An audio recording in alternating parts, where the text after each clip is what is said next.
it's Crafting Creature, aka Marissa.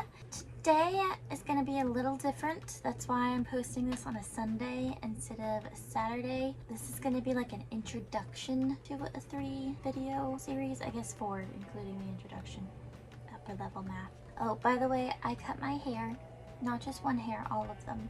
So, that's why it's shorter, and I have bangs now for the first time in my entire life. Yeah, I did kind of record some videos out of order, so if you see me again and I don't have bangs, that is not how I currently look like anymore. Anyway, back to the video.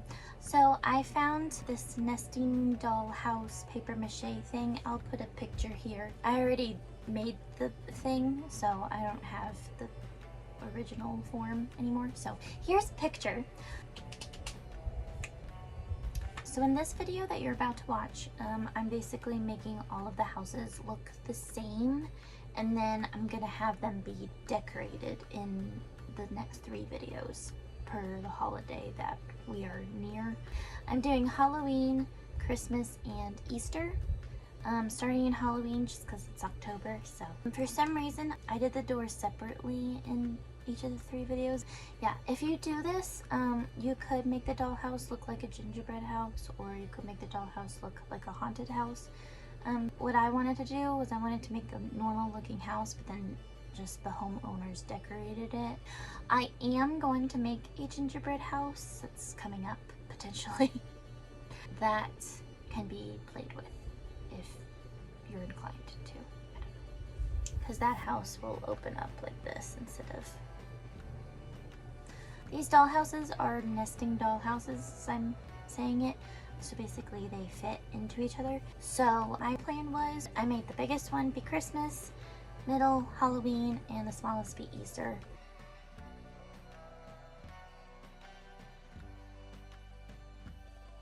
Okay, so here I am opening the paper mache dollhouses, and then I'm just writing down my plan. Easter smallest, Halloween is middle, and then Christmas is going to be the biggest.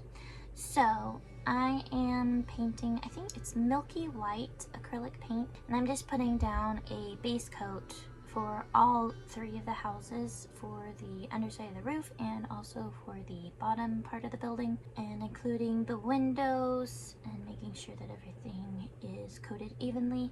And then I'm going back over that first base coat with this really crappy brush.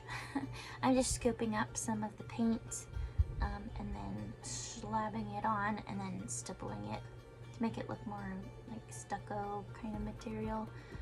For the houses, one thing to note is that the roof slides into the building, so it's important to make sure that you're not putting too thick of paint on that little groove that sits inside the house, so that way the houses can close properly.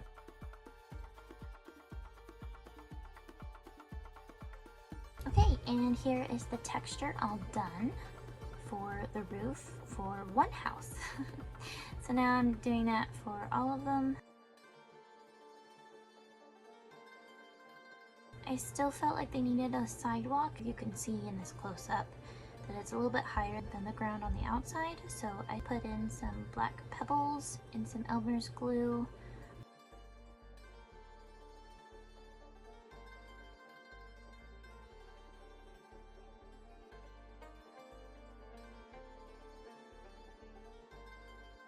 I regret putting glue on top. I thought that the glue would dry clear, but it dried more of like a milky white, which is fine on the Christmas one because it kind of sort of looks like snow. Then it is time to paint all of the 3 roofs. So I mixed some black and silver metallic paint to make black metallic paint. Very complicated, I know. Yeah, so I'm just painting the edges of the roof, the entire roof, and also the underside of the roof. And I'm really taking my time with the first one just to show you all of the nooks and crannies that you need to paint. So yeah, I'm just doing a base coat to hide all of the cardboard color. What I should have done is gesso it first, so that way I wouldn't have to continuously make multiple batches of the same color. That's when I remembered that I could touch the milky white part. So I'm just painting base coats for all of them real quick and messy. And then I'm going back over it and adding more textured roof. I'm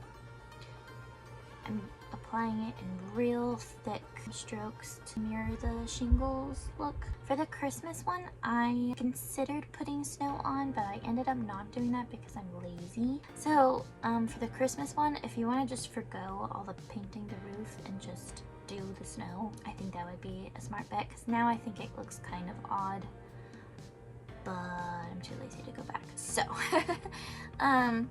and then I just let the roof shingles dry, and then the texture stayed pretty much the same. I think it might have flattened out a little bit, but not too much, honestly. And that's it for this video. This took a long time, not gonna lie to you, because the paper mache was thirsty for the paint, and so it took a couple of coats, and some of the coats needed to be textured.